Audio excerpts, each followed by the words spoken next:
नमस्कार दोस्तों, SBS online academy Kuchaman city में आपका हार्दिक स्वागत एवं अभिनंदन है। आज मैं टॉपिक लेके आया हूँ कक्षा 10 से संबंधित त्रिकोणमिति। और त्रिकोणमिति टॉपिक पर पहुँचने से पहले आपको बेसिक जानकारी होना ज़रूरी है ताकि आपको हर क्वेश्चन का हल आपको प्राप्त हो और समझ में भी आए। तो किसी स्थान तक पहुंचने के लिए आपको कुछ रास्ता तय करना होता है, तब जाके उस स्थान तक पहुंचते हैं। तो त्रिकोणमिति टॉपिक तक पहुंचने के लिए कुछ जो बेसिक जानकारी है वो आपको होनी चाहिए। चलो शुरू करते हैं बगैर टाइम वेस्ट किए। तो सबसे पहला क्या आएगा? बहुभुज किसे कहते हैं? बहुभुज किसे कहते हैं? बहुभुज 3 या 3 से अधिक भुजाओं से घिरी हुई बंद आकृति को क्या कहते हैं? बहुभुज। क्या कहते हैं? बहुभुज। बहुभुज में सबसे कम भुजाओं वाला बहुभुज कौन सा होगा? त्रिभुज। कौन सा होगा? त्रिभुज। अब त्रिभुज के प्रकार आपने पिछली कक्षा में पढ़े, भुजाओं के आधार पर भी पढ़े, कोणों के आधार पर भी पढ़े। तो यहाँ पर आपको जानकारी होनी चाहिए कोणों के आधार पर त्रिभुज के प्रकार। नंबर 1 आपने पढ़ा था न्यून कोण त्रिभुज। कौन सा पढ़ा था? न्यून कोण त्रिभुज। दूसरा आपने पढ़ा था समकोण त्रिभुज।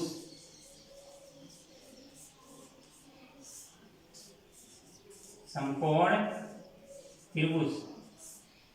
और तीसरा आपने पढ़ा था अधिकोण त्रिभुज। कौन सा पढ़ा था? अधिकोण त्रिभुज।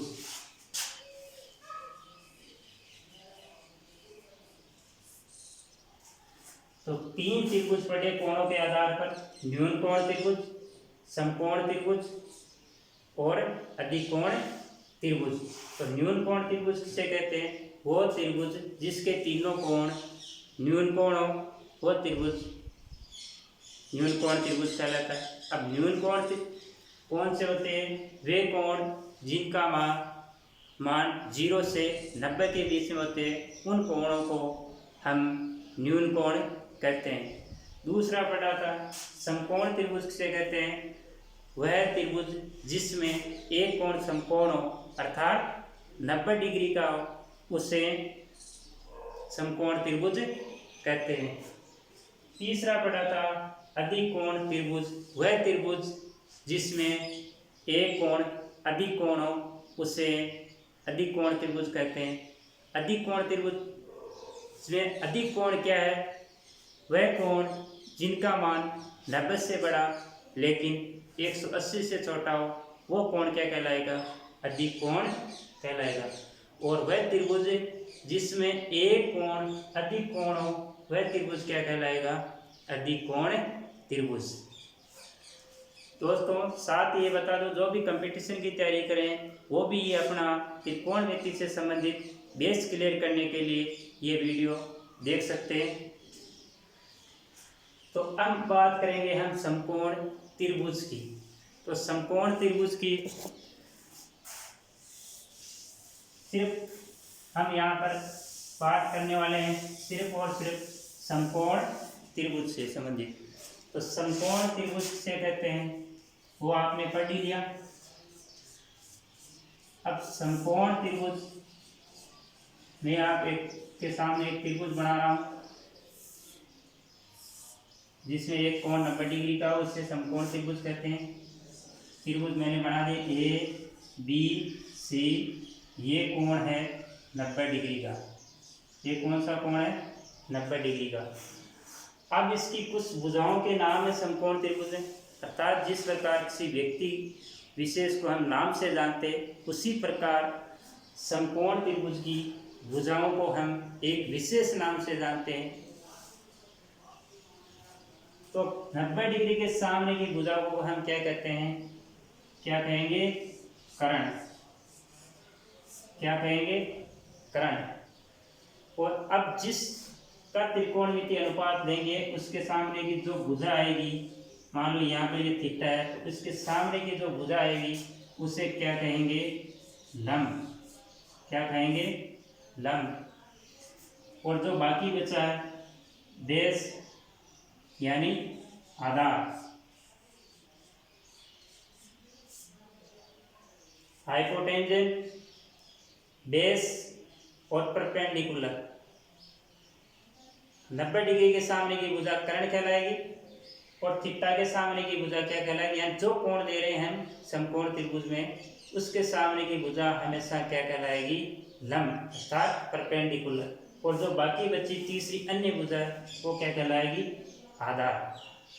अब आपने पिछली कक्षाओं में पढ़ा है पाइथागोरस प्रमेय या बोधायन प्रमेय, जो आपको आगे बहुत ही काम आने वाली चीज़ है, उसको भी यहाँ पर क्लियर कर लेते हैं। तो बोधायन या पाइथागोरस प्रमेय क्या है? बोधायन प्रमेय कौन सा है? बोधायन प्रमेय या इसे पाइथागोरस प्रमेय भी कहते हैं। तो बोधायन ने जो प्रमेय दिया था वो प्रमेय क्या था? उसने यहाँ पर कर्ण पर एक वृत्त बनाया, आधार पर एक वृत्त बनाया और लंब पर एक वृत्त बनाया। जो आधार पर जो वृत्त बन रहा है उसकी भुजा उस आधार के बराबर होगी और जो कर्ण पर जो वृत्त बन रहा है उसकी भुजा कर्ण की जो माप होगी उसकी भुजा के बराबर होगी और जो आधार पर जो वृत्त बन रहा है उसकी भुजा की माप लंब की लंबाई के माप के बराबर होगी। तो बोधायन प्रमेय ने इसने क्या कहा? एक समकोण त्रिभुज में कर्ण पर बने वृत्त का क्षेत्रफल अन्य दो भुजाओं पर बने वृत्त के क्षेत्रफल के योग के बराबर होता है। अर्थात कर्ण पर बने वृत्त का क्षेत्रफल आधार पर बने वृत्त के क्षेत्रफल तथा लंब पर बने वृत्त के क्षेत्रफल के योग के बराबर होता है। अब आप जानते हैं कि वृत्त का क्षेत्रफल क्या होता है? भुजा इंटू भुजा या भुजा स्क्वायर। तो उस वृत्त की कर्ण पर बना जो वृत्त है उसकी भुजा की माप क्या है? कर्ण। तो यहाँ पर भुजा का स्क्वायर ना होकर क्या हो जाएगा? कर्ण का स्क्वायर। तो जो कर्ण पर बना वृत्त है उसका क्षेत्रफल क्या हो जाएगा? कर्ण का स्क्वायर। अब बोधायन प्रमेय के अनुसार और जो लंब पर बना वृत्त है उसका क्षेत्रफल क्या हो जाएगा? लंब का स्क्वायर। क्या हो जाएगा? लंब का स्क्वायर। इसी प्रकार जो आधार पर बना वृत्त है उसका क्षेत्रफल क्या हो जाएगा? आधार का वृत्त। अर्थात जो बोधायन या पाइथागोरस प्रमेय है वो क्या है? कर्ण का स्क्वायर बराबर लंब का स्क्वायर प्लस आधार का स्क्वायर। यहाँ तक बात क्लियर है। अब अपन अपने टॉपिक पर आते हैं। त्रिकोणमिति से संबंधित कक्षा 10 में सबसे पहला टॉपिक है त्रिकोणमितीय अनुपात। तो त्रिकोणमितीय अनुपात में पढ़ेंगे समकोण त्रिभुज में त्रिकोणमितीय अनुपात।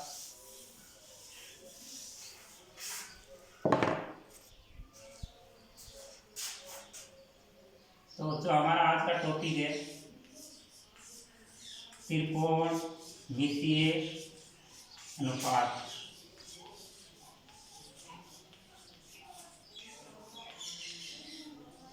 अब कक्षा 9 में आप पढ़ चुके हैं त्रिकोणमितीय अनुपात से संबंधित सामान्य जो जानकारी है वो आप पढ़ चुके हैं, लेकिन फिर भी आपको एक बार रिवाइज यहाँ पर करवा देता हूँ ताकि आपके किसी भी प्रकार की आगे समस्या नहीं आए। तो त्रिकोणमितीय अनुपात क्या है? कि समकोण त्रिभुज में किन्हीं दो भुजाओं के अनुपात को हम त्रिकोणमितीय अनुपात कहते हैं। तो पहले सा लिख लेते हैं, आपके अगर नोट करना चाहो तो कर सकते हैं। समकोण त्रिभुज, समकोण त्रिभुज की किन्हीं दो भुजाओं के अनुपात को, किन्हीं दो भुजाओं के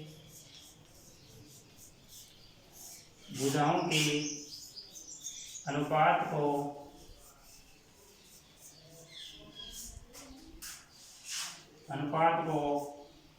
हम त्रिकोणमितीय अनुपात कहते हैं। त्रिकोणमितीय अनुपात कहते हैं।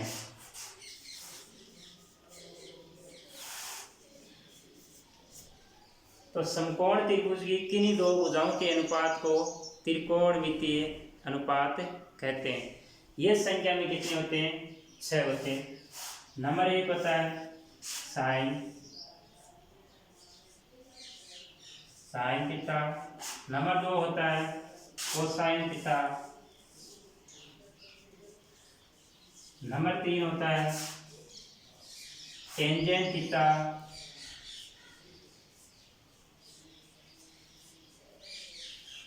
नंबर 4 होता है कोजेंट थीटा।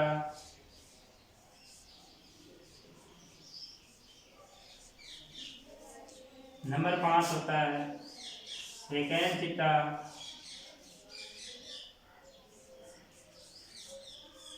और नंबर 6 होता है कोसेंट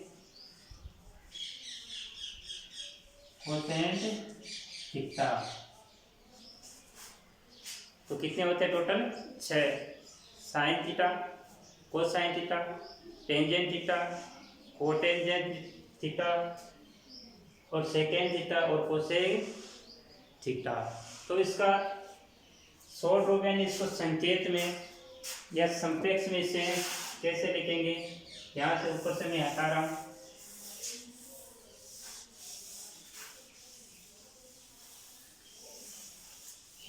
इसको संप्रेक्ष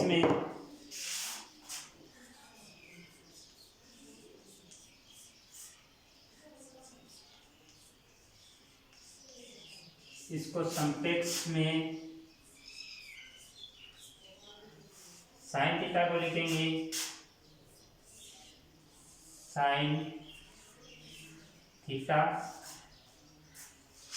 और कोसाइन थीटा को लिखेंगे कोस थीटा और टेंजेंट थीटा को लिखेंगे टेन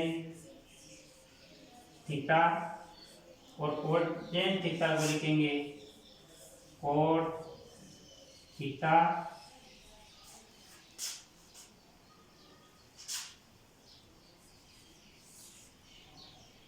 और सेकेंड थीटा को लिखेंगे सेक थीटा और कोसेक थीटा।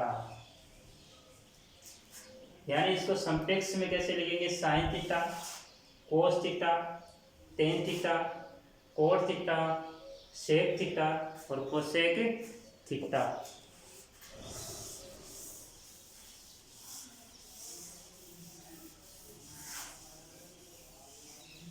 अब यहाँ पर आपको एक बता दूं कि ये साइन थीटा आपको ये कदापि ये नहीं समझना है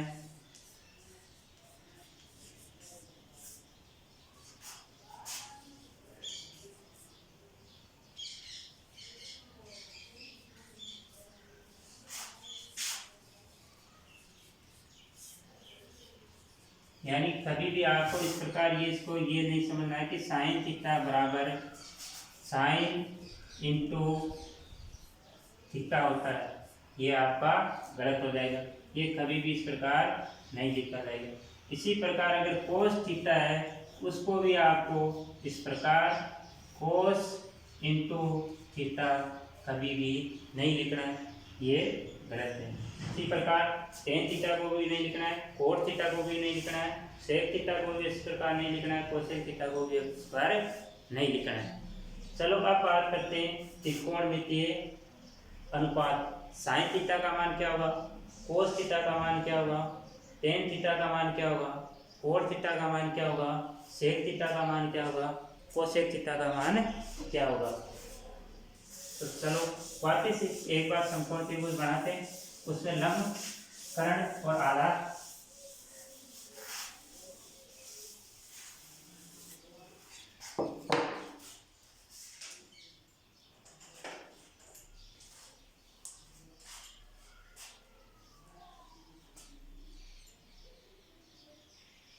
ये मान लो आपका समकोण त्रिभुज है।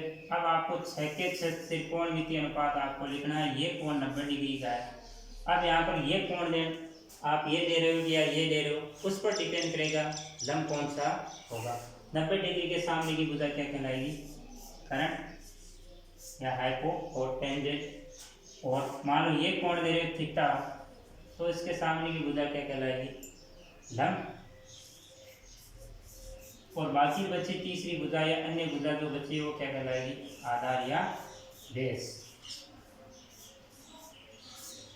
तो लिखते हैं 6 के 6 त्रिकोणमितीय अनुपात। नंबर 1, साइन थीटा बराबर क्या होगा? यानी समकोण त्रिभुज की किन्हीं दो भुजाओं का अनुपात लिखना है, तो साइन थीटा का जो अनुपात आएगा वो किन दो भुजाओं के बराबर आएगा? तो साइन थीटा का आता है हमेशा लंब बटा करण। क्या आता है? लंब बटा करण। अब कोस थीटा का जो आएगा अनुपात, यानी कोस थीटा का मान किसके बराबर आएगा? आधार बटा करण। किसके बराबर आएगा? आधार बटा करण। इसी प्रकार टेन थीटा का किसके बराबर आएगा? लंब बटा आधार।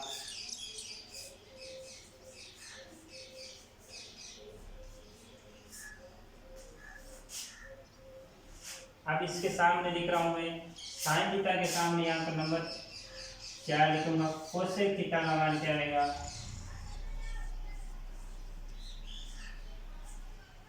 कोसेक थीटा का मान आएगा कर्ण बटा लंब।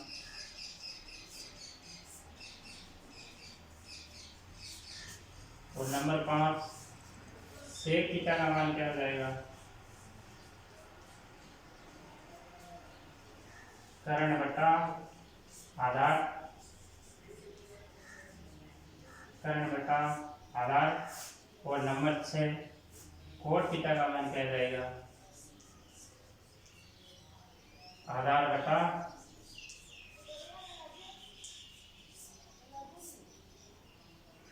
लंब। ये 6 पे 6 अनुपात आपके होंगे। अब आपको याद रखने का शॉर्ट ट्रिक सभी बताते हैं, लाल बटा टक्का, उस तरीके से भी याद रख सकते हो। जो भी आपकी मर्जी है, जिस प्रकार आपने याद कर रखा है उसी प्रकार आपको याद रखना है।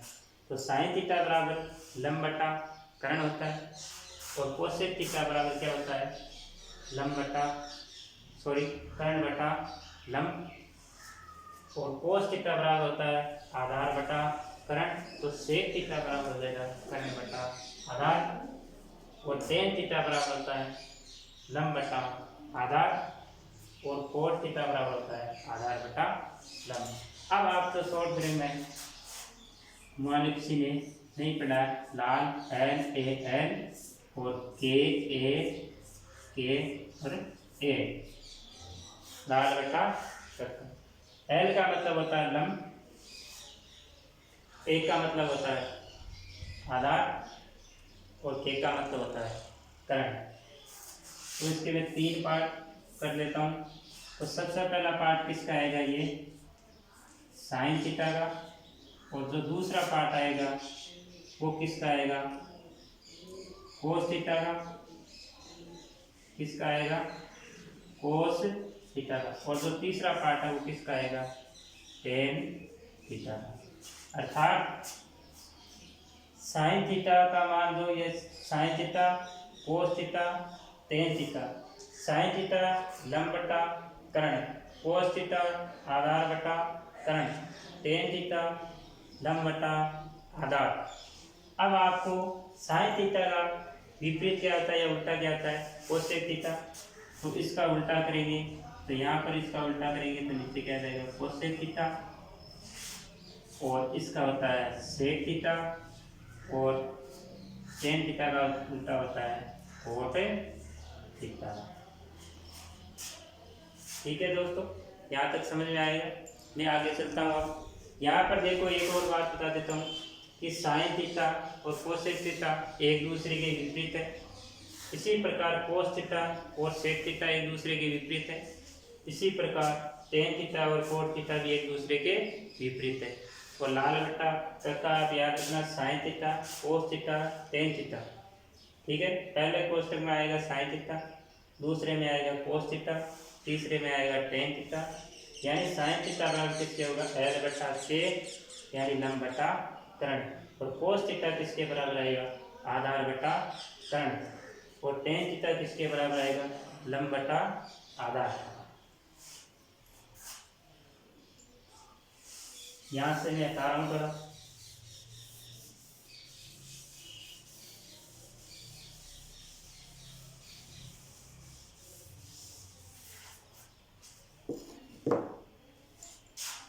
अब यहाँ पर देखो साइन थीटा और कोसेक थीटा एक दूसरे के विपरीत है, तो साइन थीटा किसके बराबर लिख सकता हूँ,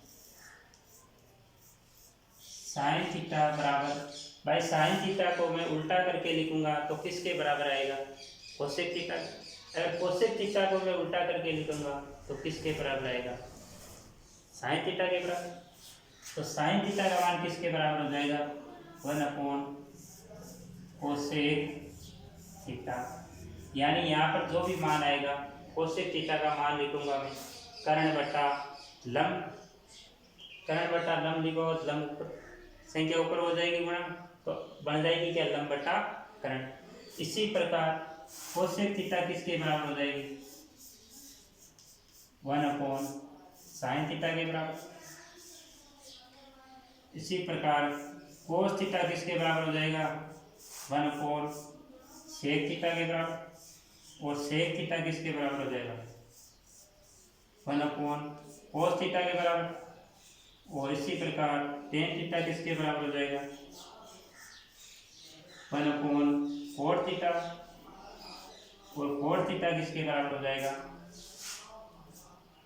यहाँ पर लिख देता हूँ, कोट थीटा बराबर हो जाएगा 1/टेन थीटा के बराबर। इसके बराबर हो जाएगा 1/टेन थीटा। यानी साइन थीटा 1/कोसेक थीटा के बराबर हो जाएगा, या कोसेक थीटा 1/साइन थीटा के बराबर हो जाएगा। अब यहाँ पर ये समझा दो आपको, जिसके अगर समझ में नहीं आएगा ये किस प्रकार हो रहे हैं, तो एक मैं आपको समझा देता हूँ ताकि आपको कंफ्यूज नहीं है किसके बराबर कैसा हो गया।